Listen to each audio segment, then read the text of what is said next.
Hello again and welcome to the 140k Imperial Guard Tactics video. Now before we get into today's video, I'd like to say a big thank you to York Chan for providing some pictures of his very cool looking Leman Russ Exterminator. I love for how it's quite clean but at the same kind of rusty, kind of dirty. I like it. The decals really stand out, very crisp. I love it. And good. I'm always a fan of the Exterminator, fantastic little workhorse tank. So thank you for sending these pictures in York. If there's anyone else who wants to send some pictures in for me to use in my videos, please post them on my Facebook page. There will be a link down in the description below. Now, today's video we're going to be looking at the Leman Russ. And what we're going to be doing is I'm going to be giving some pre-made loadouts for Leman Russes. Okay, so because the Leman Russ has such a dizzying variety of weapon options. I mean, you've got like 8 turret options, you've got las cannons, you've got heavy bolters, you've got multi-melters, you've got plasma cannons, you've got heavy flamers, and you can mix and match these in all sorts of combinations.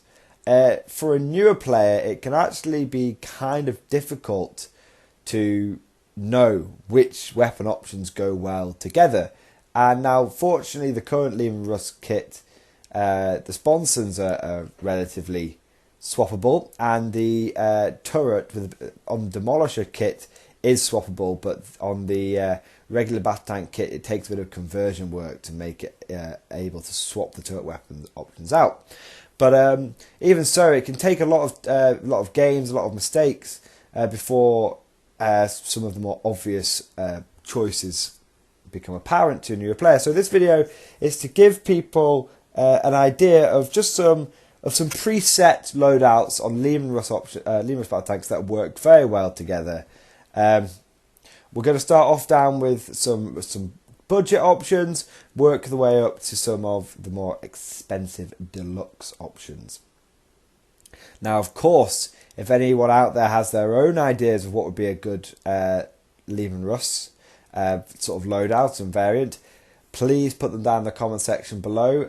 I don't have a huge amount of experience with some of the more obscure Forge World ones, for example, but I'm going to be keeping this video focused on Codex options for now, because Forge World's a little bit specialist for a lot of newer players. So without further ado, let's start off with the first one, which I've called the Bargain Bucket. Okay. This is a basic Leman Russ with an Exterminator autocannon and 3 times heavy bolters. Okay, this is a very cheap option that puts out a lot of firepower. Now, me personally, for newer players, I would definitely recommend thinking about putting sponsons on all your tanks. Okay, the weapon options are slottable, so if you don't want to run sponsons on your tank, you just don't put any weapons in there. But I always always build them with sponsons. Now, and I think sponsons have been so shocking for many editions that it's actually quite nice for them to be good for one edition. So I call it the Bargain Bucket simply because it's cheap, but it is powerful and it has a decent rate of firepower. So the Exterminator autocannon lets you shoot, if you stay still or move under half range, 8 strength 7 AP -1 2 damage shots. That allows it to target almost any threat out there, and you should do some damage. And also the 3 heavy bolters adds some additional weight of firepower to that. So in total from this tank you will be shooting 17 shots, all of which are AP -1, which is very good. Now, this isn't the best tank option out there. The autocannon does struggle against tougher targets because it's only strength 7. But what I like about this option is its reliability. Unlike a lot of Leman Russ options out there which rely on sort of heavy D6 shots, this one is always a solid 4 to 8 shots. If you stay still or move under half range, which you should always do with Leman Russ, it's going to be putting out 8 shots. That's what's so good about it. With a battle cannon, which battle cannons are fantastic, but with a battle cannon, it happens to me all the time. When you have that crucial role, but you need to get just 5 or 6 shots. You're not greedy, and you get that double one, and you use a CP, and you still get a double one on the number of shots. It can really let you down. The Exterminator autocannon will be putting out 8 shots every turn until it dies, and from its main turret, and that's what makes it very good. But it's also cheap. So it's 22 points for the Leman Russ, 17 for the Exterminator autocannon, which is one of the cheapest options, and the heavy bolters are only 24 points in total. So it's a relatively cheap option. Now the next Leman Russ variety I've called All Reliable. Okay, this is one that I have 3 Leman Russes, which if I don't know who I'm facing, if I'm going to a tournament, I will take these 3 Leman Russes in every single one of my lists. Okay, they are the take all comers, but they are a bit more expensive. It's a Leman Russ, preferably a tank commander with battle cannon, las cannon, and 2 heavy bolters. Now the difference between this and the bargain bucket is the bargain bucket, it can be a bit of a lone wolf unit. It's got that reliability of shots where it doesn't need to be babysat by a tank commander. It can be put out on a flank, supporting an infantry platoon, chucking down some heavy firepower.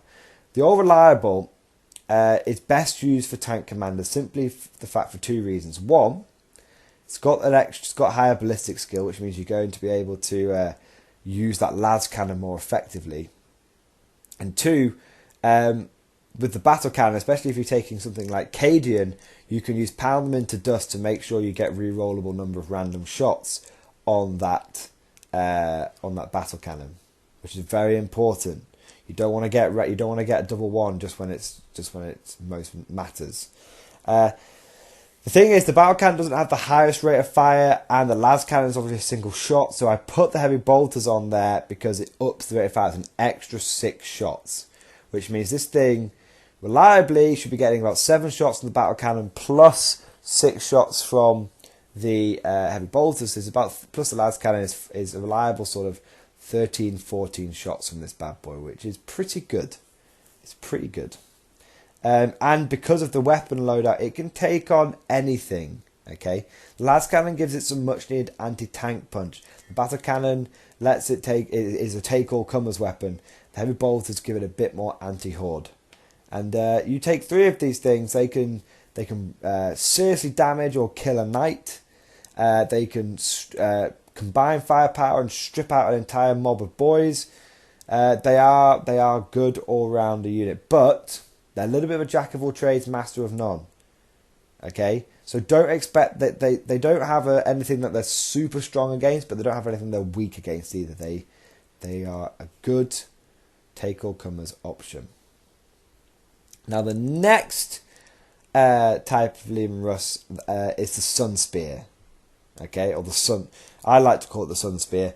This is all of the plasma, all of the time. This is where you take a Leman Russ, you give it the Executioner plasma cannon, you slap 2 plasma sponsons on the side, and if you're feeling a bit fruity, you give it a hull mounted las cannon as well. This thing is anti-tank incarnate. Okay, it is anti-tank incarnate. It is designed to burn through elite infantry. It is designed to destroy enemy heavy armor. Okay, because, well, enemy armor, not super heavy armor, enemy heavy armor. Okay, it's got 2d6 plus 2d3 plasma cannon shots, and you're damn right you're going to be overcharging that. So that's an average of 11 strength 8 AP minus 3 2 damage shots plus a las cannon on top of this thing.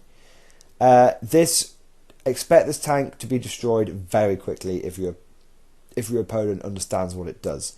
It is very powerful, but it is very expensive, and it lacks. Its main weakness is the fact that it lacks dedicated anti-infantry capability. Okay, so this is a more specialised Leman Russ. Okay, I mean, you can chuck this thing into anything. Now, the problem with the sunspear in the competitive meta is that a lot of enemy units have invulnerable saves, 3+ invulnerable saves, which really negates your AP -3, which is the main reason you're taking this thing. It is still good against Imperial Knights though, simply the fact that you've got the strength to wound them on 4s, and you're going to be you're getting past things like Iron Bulwark and whatnot. You're going to be forcing your opponent to use rotate Iron Shields. Typically, your opponent's going to be on a 5+, 4+ save against this thing with an Imperial Knight, and they're some of the best units out there. And this is spammable. It's very spammable. Still, though, probably ideally suited for a tank commander.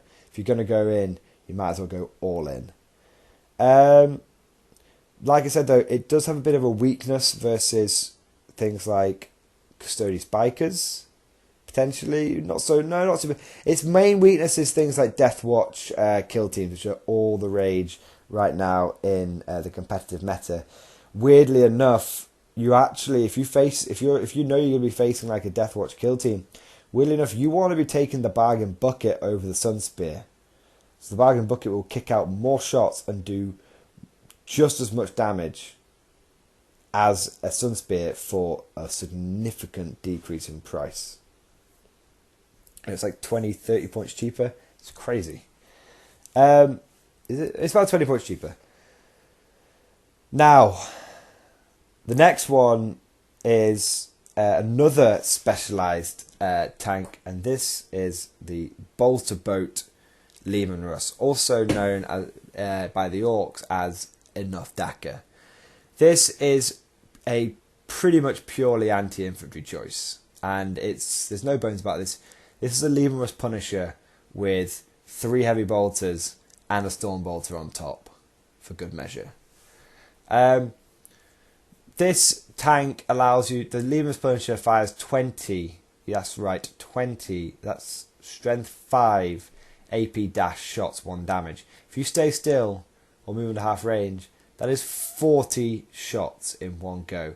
Plus you add the 9 shots on from the heavy bolter. Plus if you're going to get probably going to get up close and personal, you add another 4 shots on from the storm bolter. You're looking at 53 shots from one vehicle. That is nasty. That is a lot of anti-infantry capability. That much firepower can damage heavy armor, but it's not ideal. I mean, the thing about the Bolter Boat is that, think about it, you're going to be hitting with half those shots. So you're going to be hitting with about 20 of your Punisher shots, and then you're going to be wounding against infantry on 3s. So about 15 wounds, which is enough to like kill, to kill like half a tactical squad. Then you add on some of the heavy bolter shots and stuff, and you can kill about 7 space marines to turn this thing. But even then, that's not really what it's designed for. It's designed for killing like orcs and tyranids. You know, you've got especially if you put this thing on a tank commander, it's going to absolutely shred through. One of these tanks on its own can gut the majority of a 30-man orc mob without really breaking a sweat. Especially if it's a tank commander.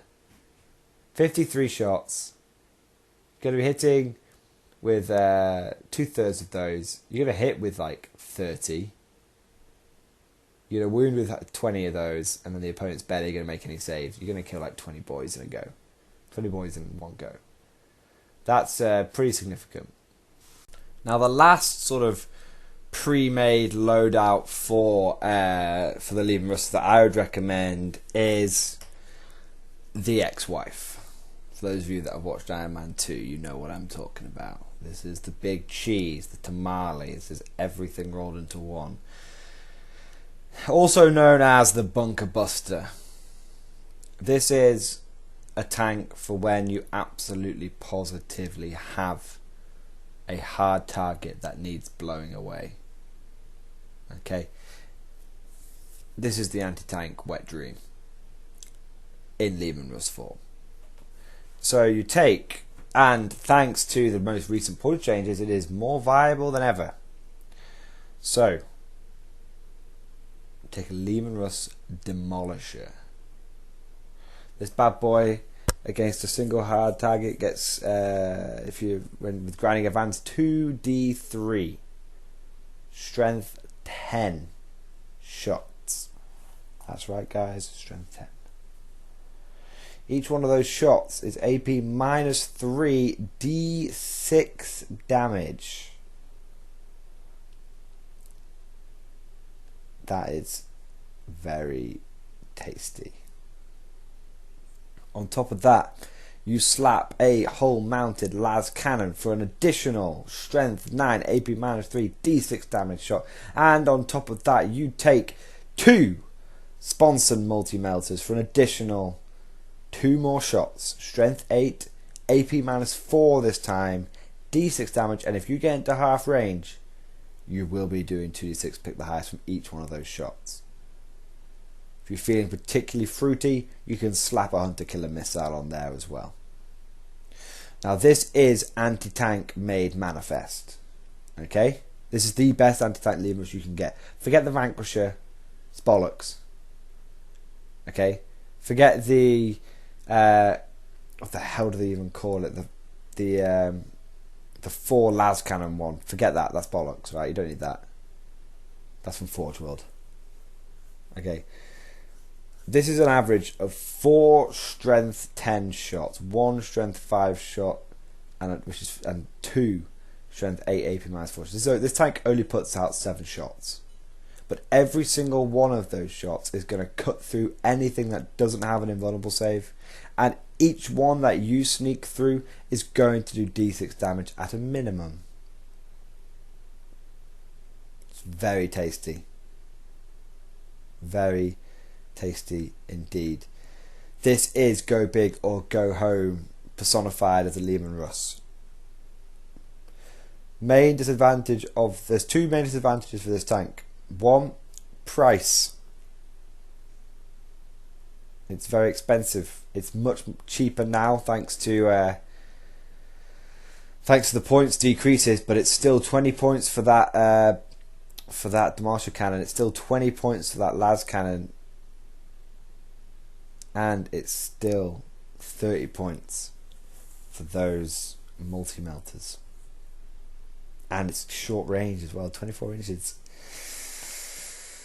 And the problem is it's got very little anti-infantry capability. Now if you're shooting, fortunately the Demolisher cannon does have a bit of a fail-safe here, whereas if you're shooting it at a unit which has 5 or more models in it, you get D6 shots from that cannon. So if you're shooting at anything with more than 5 models, you get 2d6 shots, which is good, helps offset it a little bit, but it's not designed for that. That is to be used in emergencies only. You want this thing to be smashing down walls. This is a Demolisher siege breaker. This is a line breaking tank. Don't forget it. It is very, very, it's expensive. In fact, with this kind of thing, it's going to draw a lot of heat, but you're almost best going all in. I'd say you probably want to tank commander this thing.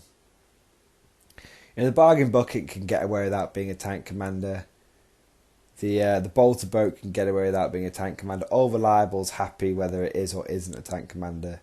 Sunspear really probably should be, and the ex-wife probably should be as well. Just because if you're going to be spending that much on it, you might as well make sure it actually kills something. It's a beast of a unit. So there we go, guys. They're my 5 out-of-the-box recommendations. There's a whole plethora of options. We haven't even talked about the Forge World options like Conquerors or anything like that. We haven't talked about the Leman Russ Fireball, which at the beginning of 8th is some people's favourites. I think it's kind of fallen out of favour now. All of those options that I presented, this is the key, right? All of those options that I presented are kind of edition proof. The bargain bucket has always been a cheap, nasty option that lets you slap down another Leman Russ hull without breaking the bank and is doing enough damage the enemy has to care about it. Old Reliable, one of my tanks I've had since I started this game back in 3rd edition. More than 10 years ago. 15 years ago, it's had that configuration. And 15 years, having a battle cannon, a las cannon, and 2 heavy bolters has always been an okay choice. Not the best, not the worst. It's been an Old Reliable. Sunspear. That shit's been tight since 5th edition now. You know, the bolter boat, ever since the Punisher first came into existence, people thought, well, it already puts out a lot of firepower. Let's put even more firepower on it. Makes sense. If it's already dedicated to anti-infantry, get more anti-infantry involved. And the bunker-busting ex-wife, again, there's something to be said for just slapping the most expensive option on a tank. It's going to make it very potent. There's a reason a lot of these things cost more. It's not a hard and fast rule, that. But in the case of the Leman Russ Demolisher Las Cannon Melter, you know it's going to kill something. If you're really worried about damage it, you know, if you want to tone it down a little bit, you can get away with plasma cannons. But I wouldn't tone it down. I'd own it. I would really own it.